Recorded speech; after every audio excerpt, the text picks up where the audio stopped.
trek was so much fun. Trek was amazing. Honestly, that was the best decision I could ever make before going on an LDS mission. We'd sing songs and have fun with that. We'd tell each other jokes. It was the best experience I have ever had, and it was so much fun.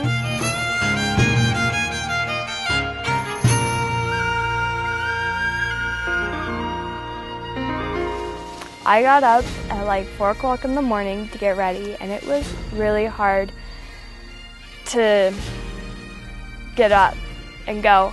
And we had a little devotional before we left, and then we got on the bus.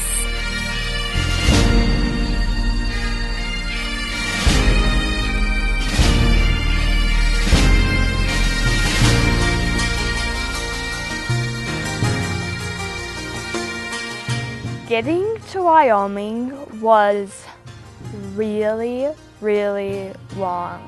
I wanted to sleep. Well, finally after about 2 hours of just people making noises, we decided that we're not going to be able to sleep. Our bus was pretty quiet. We slept most of the time.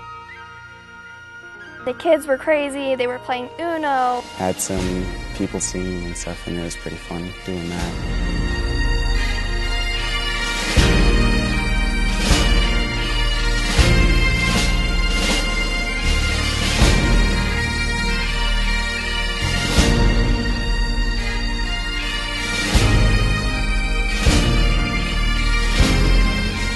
When we got to Wyoming, the spirit just changed. I could feel the pioneers that we were walking there. They were there. They were surrounding us, and I knew that they were going to be there for the whole trek.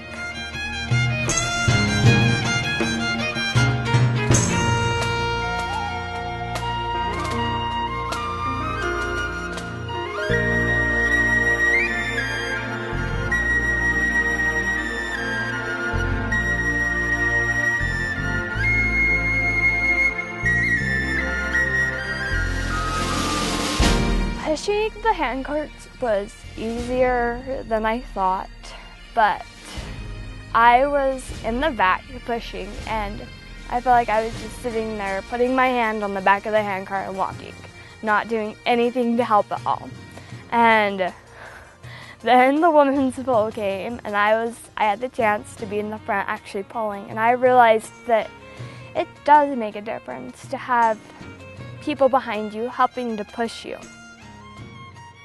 When we were pulling the handcarts, especially up hills, it seemed pretty difficult, and through all the sandy parts of it, it was pretty difficult. The handcart was pretty heavy, like to pull and to like lift up. Like I couldn't even lift it up myself.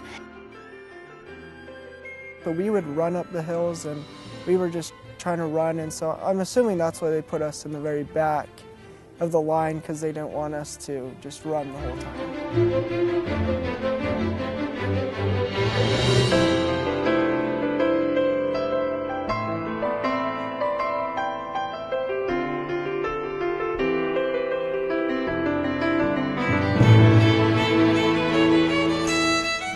Throughout trek, you had to drink a lot of water. I think I was reminded to drink water maybe like every 5 to 10 minutes. They're like, "Did you get water? Did you get water?" Every 5 minutes I hear somebody yell out, "Make sure you drink lots of water."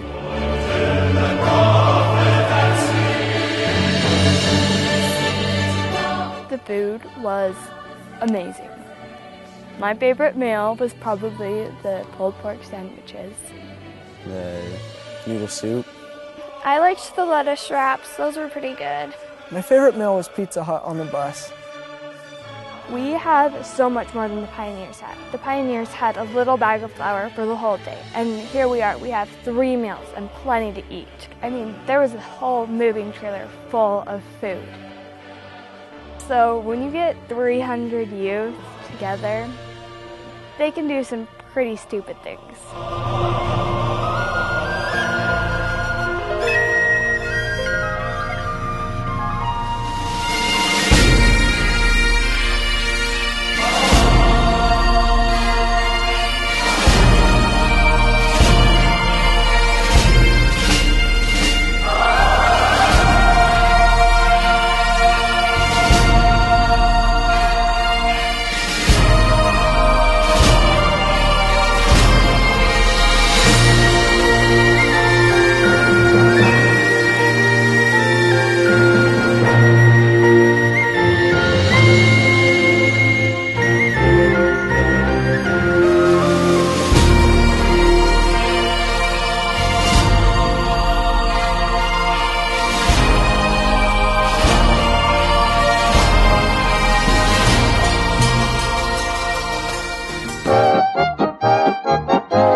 us about square dancing? Square dancing, I don't know if I'll like it. When we got there, I was like, oh my gosh, like, these people are freaking crazy. What are they doing? And then when I started square dancing, though, I'm like, oh my gosh, this is so fun. And they had us get into lines, and they started teaching us the dances, and I had a lot of fun. Now you all promenade with a sweet corner maid, singing, oh Johnny, oh Johnny, oh. Now you all join hands and you circle the ring. Oh, will you stop where you are, give your honey a swing. You could just see all the rocks kicked everywhere from everybody running around, doing the circle, doing Johnny Go, or whatever it's called. I probably liked the circle the best, where you have two partners. We were able to circulate around with other people and get to know other people around us.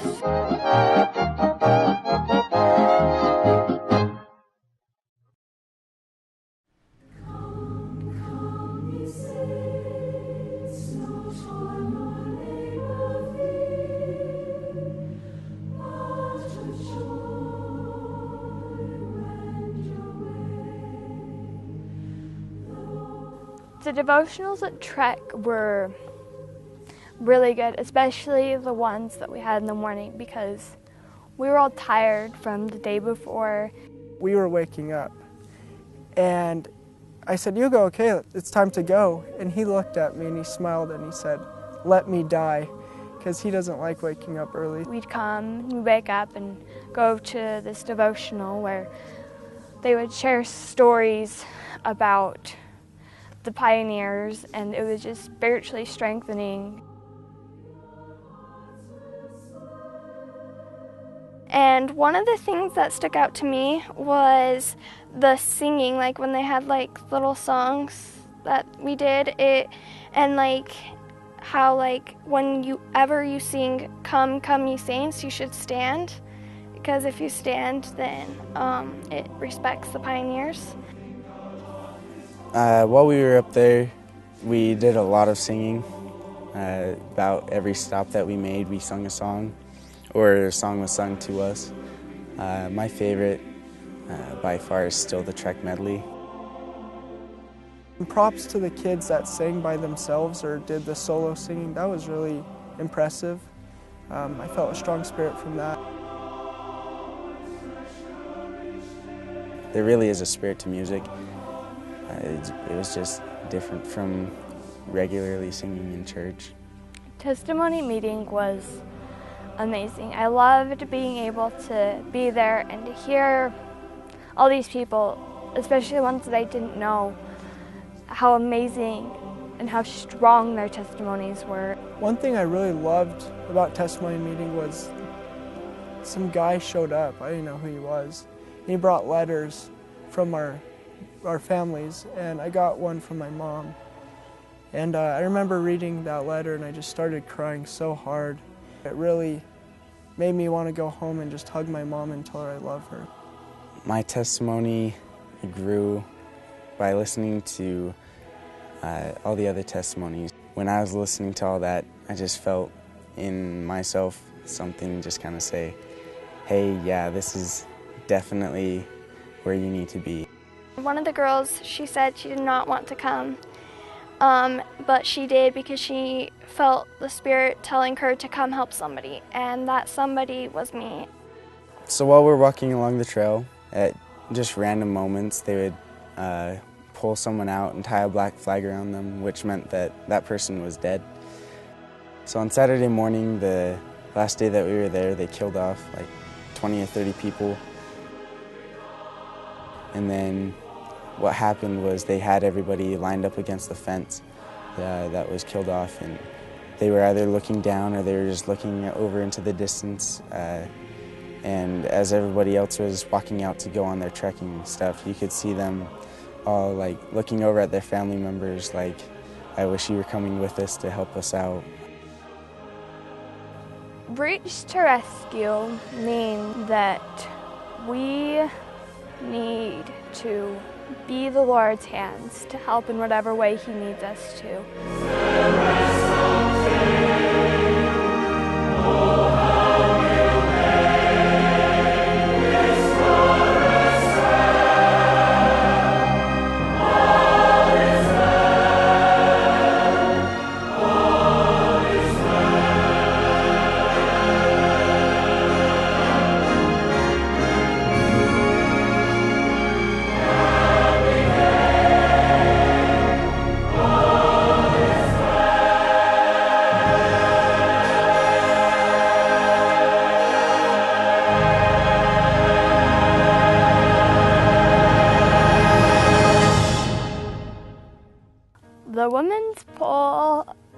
was right after lunch on the second day, and I was really nervous. I was pretty sure I was not going to be able to do it. I wasn't going to be strong enough. I was going to fall. I doubted myself. I'm like, I'm going to stop. I'm going to not be able to do this anymore. We got to where it was going to start, and all the men left and went up the hill, and that was hard to watch them leave. We had a little devotional at first, then we had a prayer. And then we got in a big circle and put our arms around each other and sang as sisters in Zion. And then we started hiking, and I felt people pushing me because I did not want to keep going. When we were starting the women's pole, we sang hymns, and that just helped me, just strengthened me. You could feel the Spirit, and you knew that Heavenly Father and the angels of God were there helping the girls. Reach the fire's light. The guys were all lined up in rows with their hats off and their hands on their hearts. We dropped our wagons and ran back and helped the other girls. And it was just so spiritual because you could see how strong the women were. Even though I may think I can't do things, I have a Father in heaven who knows that I can do these things. And I know that if I have faith in Him, then I can do anything. With the Jen and Elsie's reenactment, the whole state got up to the top of the hill, and then I looked back and there was a handcart that was still down there. There were a group of young men who ran down the hill to go and help, but they were sent back up. So they told us that it was part of the actual thing, but at the same time it was still really neat to just see how willing the other people were to go and help them out. The Jens and Elsie reenactment was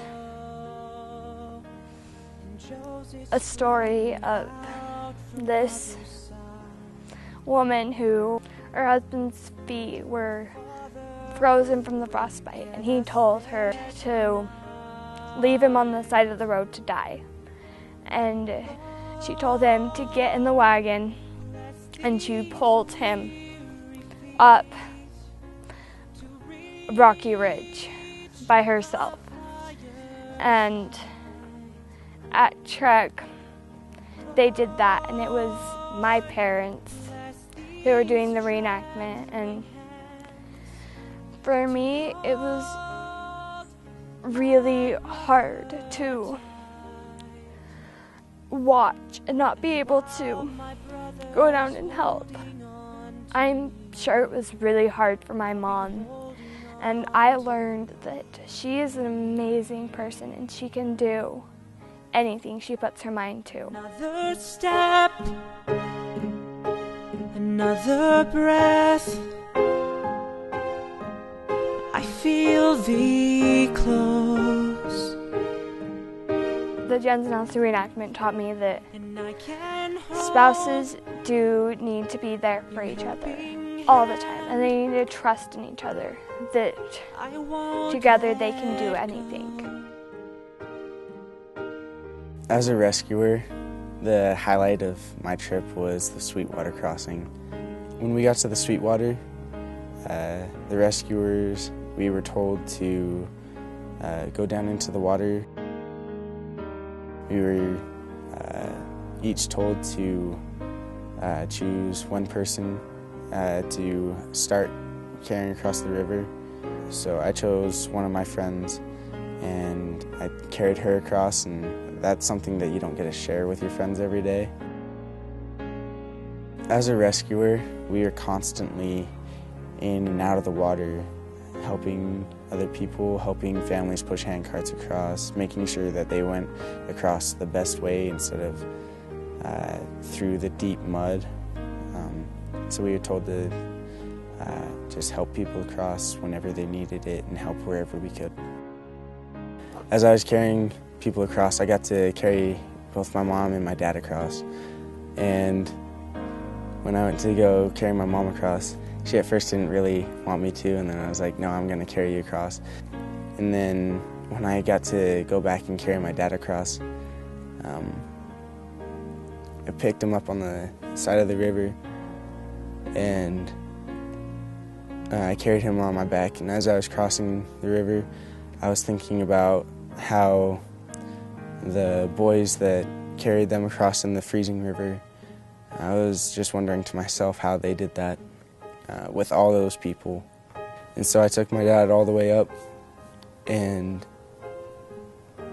when I put him down, I turned around and I just gave him a big hug, and we both just kind of sat there for a little bit, just hugging, both of us crying like little kids. My perspective changed on the pioneers. They crossed lakes, rivers that were freezing. Okay, their feet bled from walking so much. After trek, I felt kind of humbled in how I am personally. The pioneers were running out of food, and they found this cove where they were kind of safe from the wind, and the rescuers came just in the nick of time to save them and bring them enough food to last a little bit longer. Amidst the storms of life, danger lurks, and men like boats find themselves stranded and facing destruction. Who will man the lifeboats, leaving behind the comforts of home and family, and go to the rescue?